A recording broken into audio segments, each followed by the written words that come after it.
处于一座历史悠久宫殿内的中央咖啡馆，挑高的哥德式穹顶、大理石圆柱与宏伟的吊灯，自19世纪初以来即广受知识分子欢迎，如今几乎已成维也纳的咖啡象征。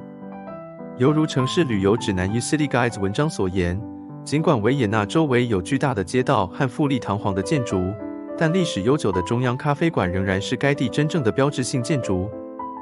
维也纳咖啡馆是世界各地无数咖啡馆灵感的泉源，而中央咖啡馆则是此地最美丽、最具启发性的咖啡馆。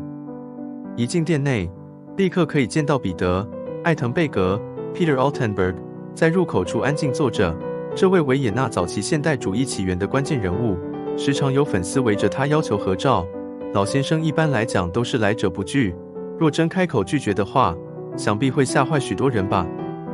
彼得·艾滕贝格雕像后方放置着一柜柜的蛋糕甜点，每一个玻璃柜表现出来的就是一处美轮美奂华丽的空间，让游客在仅仅只是选择甜点这件事上，就已成为一件赏心悦目、开心又喜悦的事情了。蛋糕甜点柜的摆设犹如珠宝一般，光看就已令人垂涎三尺。选择时最好要小心，许多蛋糕点心都是甜死人不偿命哦。当然，如果配咖啡就还好啦。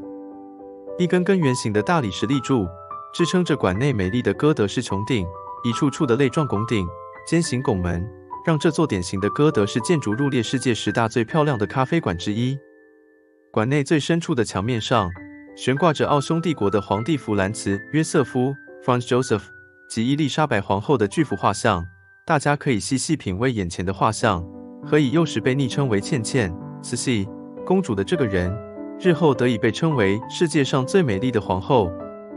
维也纳有约1000家的咖啡馆。2011年，联合国将维也纳咖啡馆列入世界非物质世界遗产。光中央咖啡馆一年就有约50万人到访。可想而知，许多人应该都像彼得·艾滕贝格一样，不在家就在咖啡馆，不在咖啡馆就在前往的路上。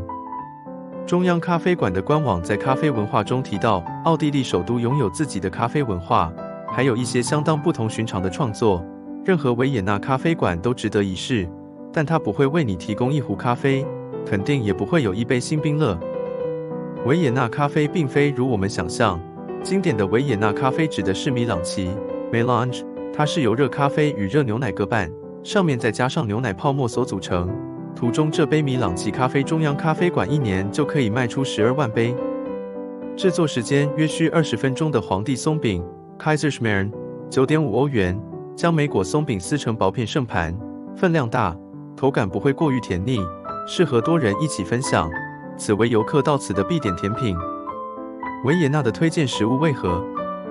答案竟然是猪排。当然，到了中央咖啡馆，这道比脸大的猪排就成了游客必点的餐点了。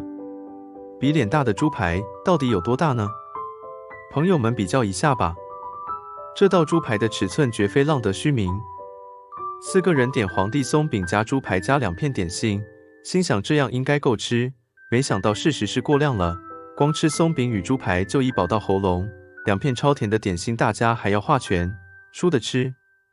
一杯4.9欧元的米朗奇 Melange 约 NT 前172，你觉得这个价钱太过于昂贵了吗？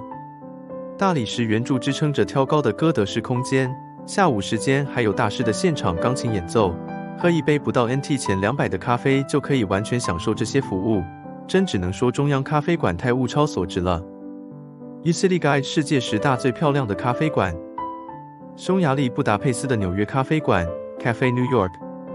意大利威尼斯的花神咖啡馆 Cafe Florian， 奥地利维也纳的中央咖啡馆 Cafe Central， 捷克布拉格的帝国咖啡馆 Cafe Imperial， 法国巴黎的和平咖啡馆 Cafe de la Paix， 葡萄牙波尔图的 Cafe Majestic， 巴西里约热内卢的哥伦布甜点店 Cafe Confeiteria Colombo， 意大利拿坡里的 Cafe Gambrinus， 阿根廷布宜诺斯艾利斯的 Cafe Tortoni， 意大利罗马的古希腊咖啡馆 Antico Cafe Greco，